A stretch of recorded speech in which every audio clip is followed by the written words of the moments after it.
Shalom. I want to give all praises, honor, and glory to Yahweh, Bahashem, Yahabushai, Bahashem, Recha Kodash. I want to give double honors to the apostles and elders of Great Millstone, because those are the men who I learned this truth from through the spirit and power of Yahweh, Bahashem, Yahabushai. Yahweh is the true name of the God of Israel. Yahabushai is who the world ignorantly calls Jesus Christ, but his one and only true name is Yahabushai. And pretty much the spirit been having me land back off of, particular elder videos, concerning character, like build-up lessons, understanding as an individual in the truth, as an Israelite. You come into this truth to serve Yahweh and Yahabushai. You understand that involves patience and suffering, and you may have to suffer wrongfully, which all three of those things equal just bearing your cross. All right? And these are things that Yahabushai was telling his disciples, which trickled on down to the prophets that will come after, and just the believers in general, from the seed line of Israel that believe on Yahabushai. It's not always going to be fair. You're going to go through different trials and tribulations randomly. But remember what Paul said in Romans the 8th chapter. Who can separate us from the love of Hamashiach Yahabushai? Not persecution, not our trials and tribulations, not no woman, not the cares of this life.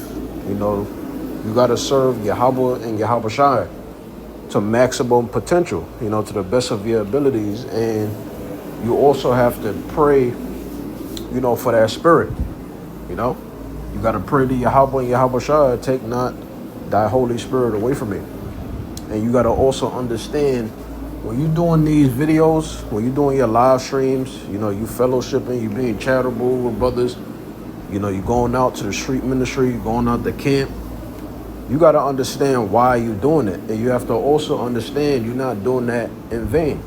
The Most High, he's not a man that he should lie. So you got to understand Yahabushai, he's going to give us 100-fold of everything we lost, meaning an innumerable, infinite amount. Any woman you lose on the side, don't worry about it. You go through financial losses, maybe you down in the market, maybe you down in your investments, maybe you just down in general.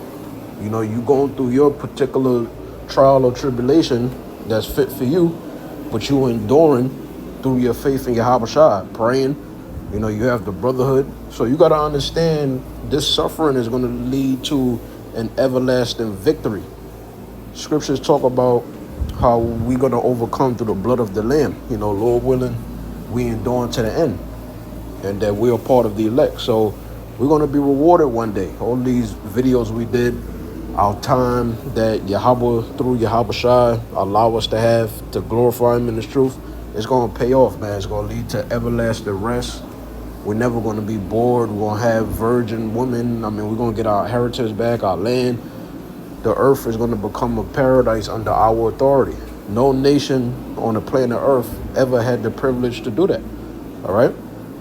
See, all these kingdoms fell, but our kingdom is not going to fall.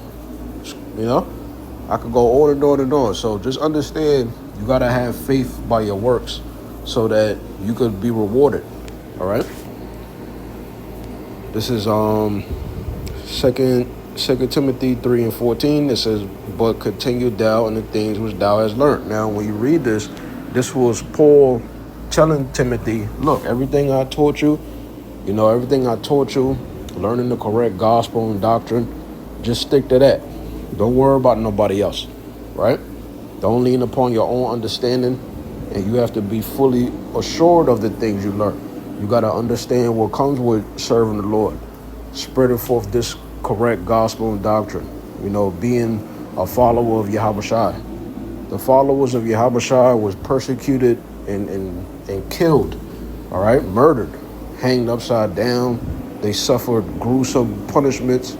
I think about Isaiah, how King Manasseh, he got him killed, got him cut in half. The prophets went through a lot, man, just to serve the Lord. So, you got to be fully assured, but let me not jump the gun. It says, 2 Timothy 3 and 14, but continue thou in the things which thou hast learned. Now compare it to this particular generation. We learned this truth from the apostles of Great Millstone. There's no need to alter it. We need to keep it as it is, all right, and keep the legacy going until the famine of the word takes place, right? Because that's going to happen. It goes on to say, yep, and has been assured of, knowing of whom thou hast learned them. Let's go into this word assured of. The word there is pisto in the Greek. It says, yep, here we go. The second one, to be firmly persuaded of, right? So you got to be persuaded. Are you convinced that this gospel and doctrine that you learned from the minute of the Lord, that this is the truth? Do you think that you're going to be made wise unto salvation for following Great Millstone or whoever you think a man of the Lord is? You ain't nothing wrong with, examining yourself. The scriptures talk about that. You got to examine yourself daily, whether you be in the faith, or else you are reprobate. You got men, they come into the truth, they men pleasers, they don't really do the work. You go on their channels, they haven't done videos in months, they missing camp for stupid ass reasons. They're putting more time and attention on the kids of this life than serving Yahweh and Yahweh Shai. Making excuses to the king of the universe not to serve him. All right? So you got to examine yourself whether you be in the faith. Do you enjoy doing videos? Do you enjoy, glorifying the Lord? Are you doing it to the best of your abilities? Are you actually suffering? You got to examine yourself whether you be in the faith. Do you truly believe in what you're doing? Do you think you're going to be rewarded one day? So it says to be assured of, right? So it says knowing of whom thou hast learnt them, all right? Do you believe that the apostles of Great Millstone and the men in Great Millstone and this doctrine that we learned from the apostles of Great Millstone, do you think that they the men of the Lord? Do you think they're teaching us the truth, right? It says, and that from a child, what did Yahweh tell Nicodemus when you read St. John the 3rd chapter? Which really he was talking about spiritually and metaphorically, all right? A child has to learn. A child needs a guide, which would be their parents. And who's our guide? Yahweh and Yahweh Shai, and through Yahweh Shai, the prophets. And in this particular generation, it's the apostles of Great Millstone on down. And whoever's teaching the same exact doctrine, word for word, exactly like how Great Millstone teaches, right? So it says that thou hast known the Holy Scriptures. And who you learn the Holy Scriptures from? Your guides on the planet Earth, which is the apostles, the men of GMS, ultimately, right? And the men that teach exactly like us. It goes on to say, which are able to make thee wise unto salvation. So do you really believe that? Do you really think physically you're going to be delivered by the chariots of Israel, which are so-called UFOs? Do you really believe that? Or do you think it's bullshit? Yeah, you got to examine yourself whether you be in the faith. Are you fully persuaded? Are you assured of this? Do you really believe that if you miss camp one time or you stop doing videos, you leave the camp, are you prepared, or do you believe in consequences for that? You got to examine yourself whether you be in the faith. Do you truly have the fear of the Lord in you? It says, which are able to make thee wise unto salvation. What's salvation? Deliverance from ruin. What's prophesied to be ruin? America, Babylon the Great. All right? It's going to become a lake of fire from the impact of the nuclear missiles hitting it.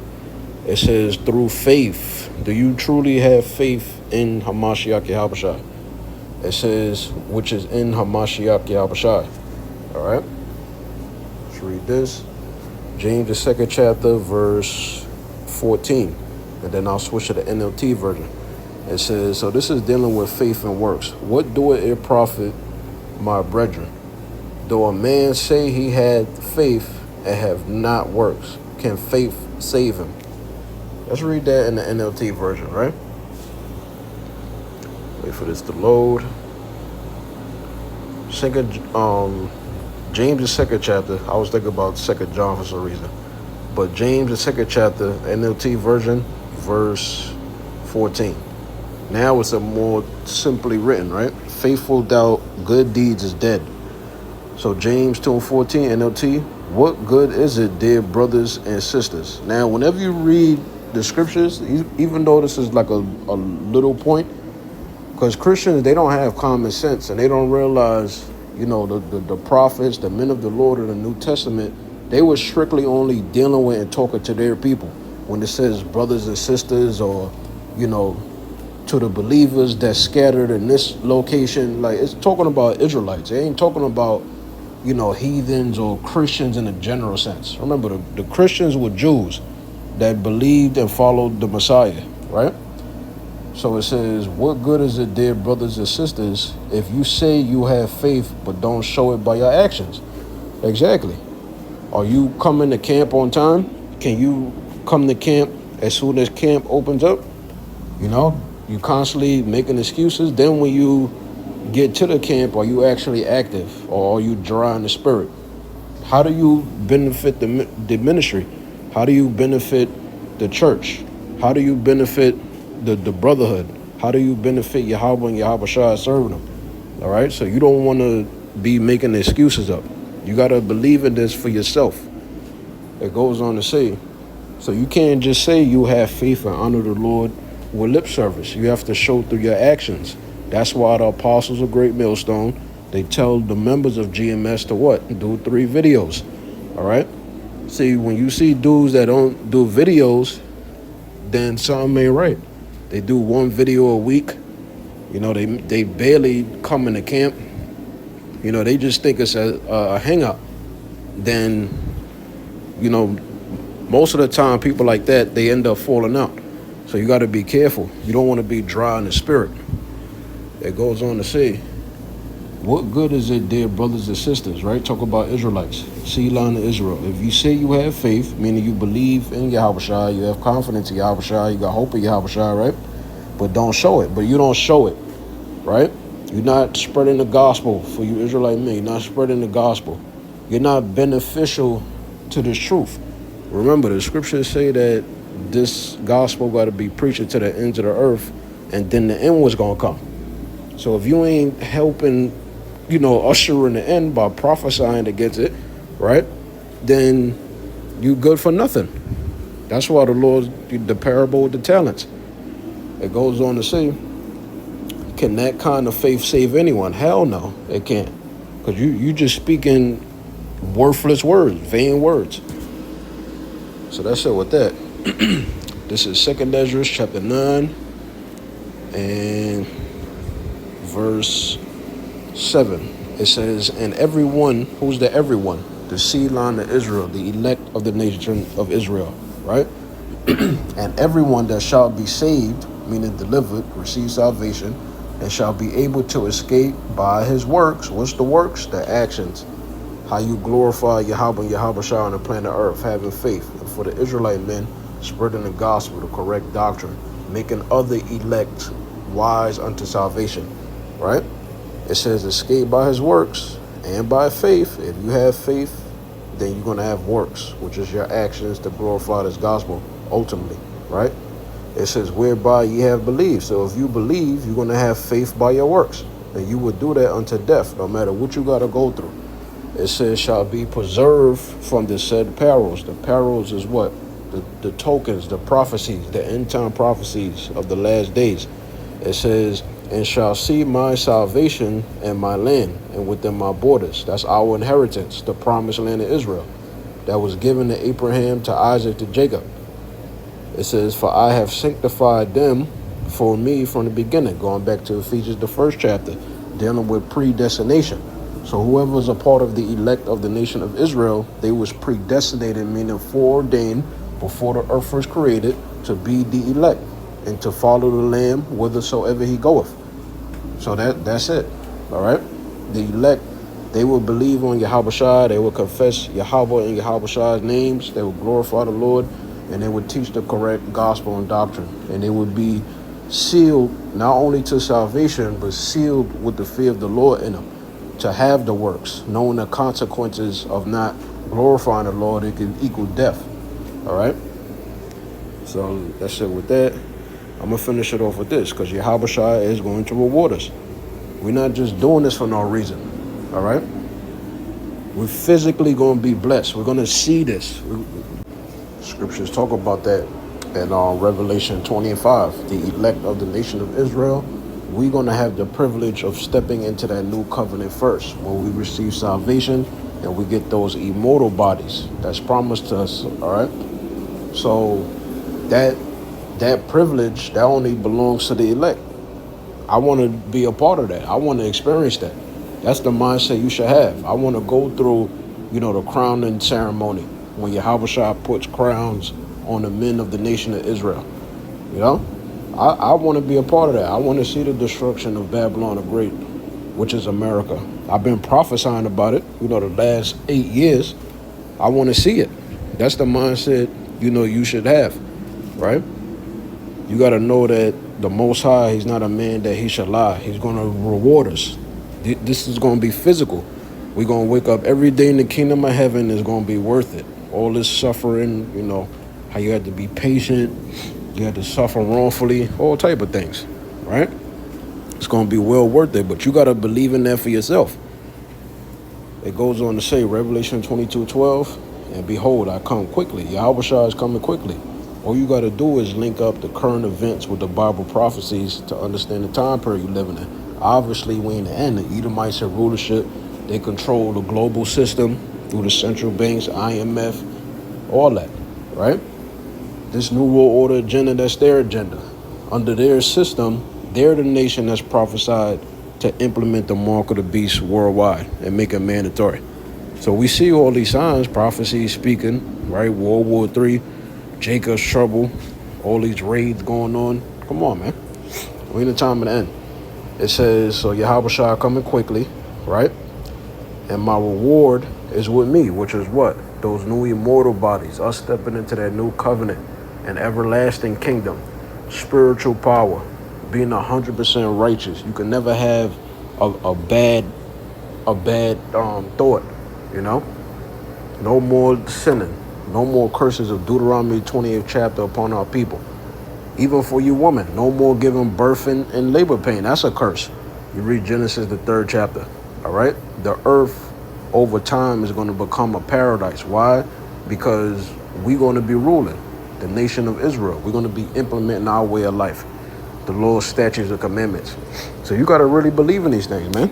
You're not just reading an empty, vain book. This is for real. Like, our God is a living God.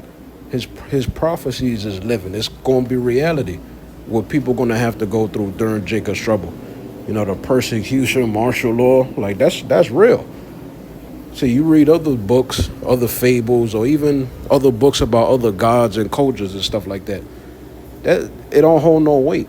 Why? Because they don't deal with reality. Because their God is not living. Our God is living. So the same way how these prophecies going to come to pass and have come to pass in the past, right? You don't think that the Lord is going to, give us the blessings too, like how he promised? If all those things took place, they call it secular history, right? You don't think the Lord is going to bless us? You don't think what we're reading about is actually going to happen? So, yeah, you got to think like that. It says, my reward is with me. So that's what I'm looking forward to, man. Stepping into that new covenant and all the benefits it's going to come with. Being perfect, right? I can't wait. That's the reward. That's the hope. Never to have to go through pain and suffering again, right? Is with me to give every man according as his work shall be. So Yahushua said, occupy till I come. You're supposed to remain busy, right? You ain't supposed to be idle in the truth. You're supposed to be busy. You're supposed to be doing something, You could study. You could go into the secular history. You could read about ancient manners and customs. You could link up current events with Bible prophecy, do videos like that. You could link up with brothers, do videos like that. There's a lot of ways to glorify the Lord, man. You got the internet, right? You could talk about your testimonies, all type of things you could do. So, hey, man. He that endureth unto the end, the same shall be saved. So you want to be a person that glorified the Lord. That's the point. And it's going to pay off one day. Lord willing, he was edified by the lesson. Shalom.